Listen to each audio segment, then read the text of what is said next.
I'm a total beginner at metal stamping, but it's easy to get started. Coming up, I'll show you how I added stamp engraving to some earrings I made from tin cans. Hi there, welcome to the Upcycle Design Lab. My name's Cindy and I craft and experiment with recycled and repurposed materials to help you create more economically and ecologically. A few weeks ago, I did a video on how I made some earrings from recycled tin cans. And today I'm going to take that just another step farther and show you how I did some engraving on those earrings as well. So for today's project, you need a few supplies. And the first thing you want is some stamps. This is just a pretty basic alphabet stamp set that I bought for, I think it was under 20 bucks, quite a few years ago. Some paper towels handy. I have some painter's tape here, a little bit of steel wool, some Sharpies, and a gold paint pen that I'm going to use to kind of accent the stamp embossing or engraving once it's done. Some metal blanks, which you can purchase, but these are blanks that I've made from tin cans. And if you're interested in that tutorial, I'll put a link to that in the description box. But right now I'm just starting with my tin can blank earring pieces. And then you also need a metal stamp hammer and a steel bench block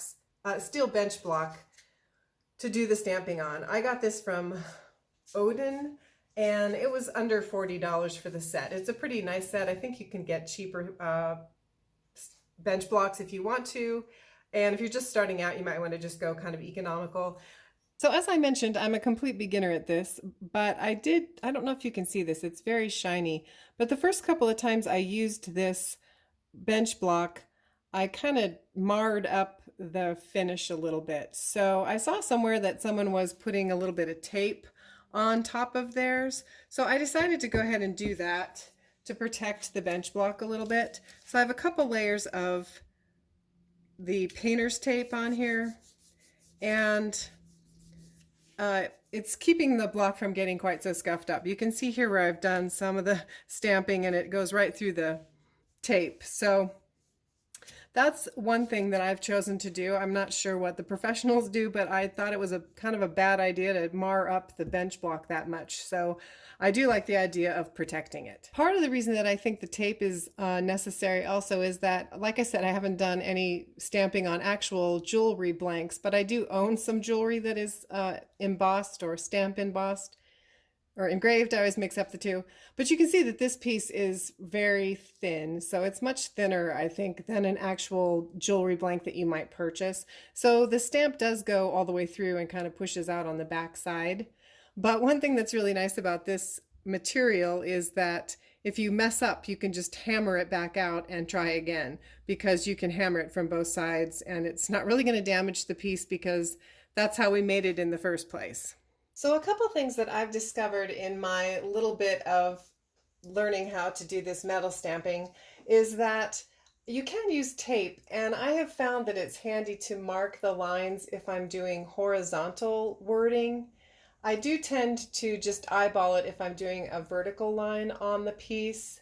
And the other thing is that you can hit the metal stamp more than once, but you're probably better off if you get comfortable just doing a one strike process with most of these stamps. Now that's probably really hard to see right now, but we're going to do some highlighting on this engraving piece here in just a minute. So I just have this gold paint pen that I'm going to be using. If you've never used them before, they're sort of like spray paint. You have to shake them up. There's a little ball in there. And once you have the tip primed, the paint comes out pretty easily. I've also got a cloth here, or a little piece of paper towel to wipe off the excess paint.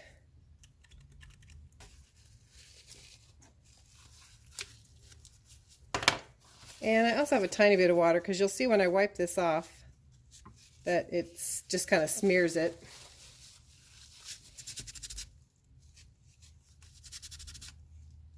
The last step, I'm going to go back with a little bit of steel wool and just kind of sand down to get off some of this excess gold paint.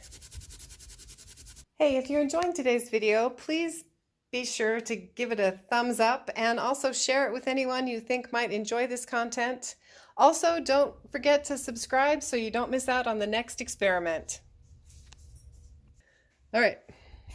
This is a non-rusted piece of tin can, and it's gold on one side and silver on the other. So I'm going to try using the black Sharpie to highlight the engraving, but I'm honestly not sure if it's going to come off or what it's going to look like, if it'll smudge or if it'll look good.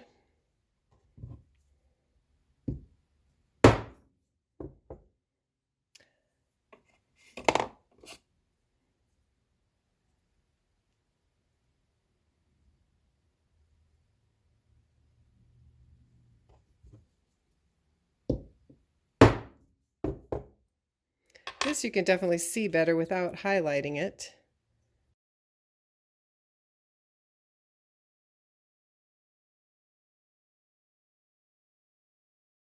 So the Sharpie isn't getting down into the crevices very well, but they make something called an enamel stamp marker or something like that, that I think is what you're supposed to use, but of course I'm just using what I have here. So I'm going to press a little harder on this one. Try to get it down in those grooves. And then it does not wipe off at all, so you do need to, I mean, maybe you can get the worst of it off. But the majority of it needs to come off with the steel wool, which works pretty well.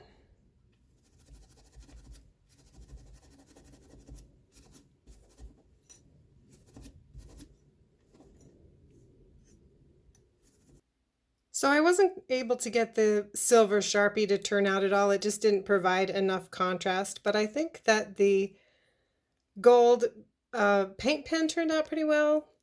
The Sharpie, like I said, was hard to get into the grooves, and you can see it smudged a little bit and you can't really quite get it off, but it is legible, which is good. And some of these didn't, you can tell I'm a beginner on some of them. Some of them turned out better than others. But it's fun to play around with.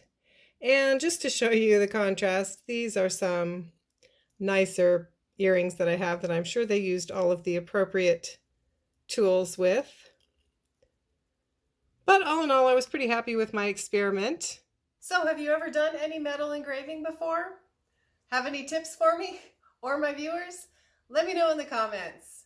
Thanks so much for watching. I hope to see you back here soon in the lab.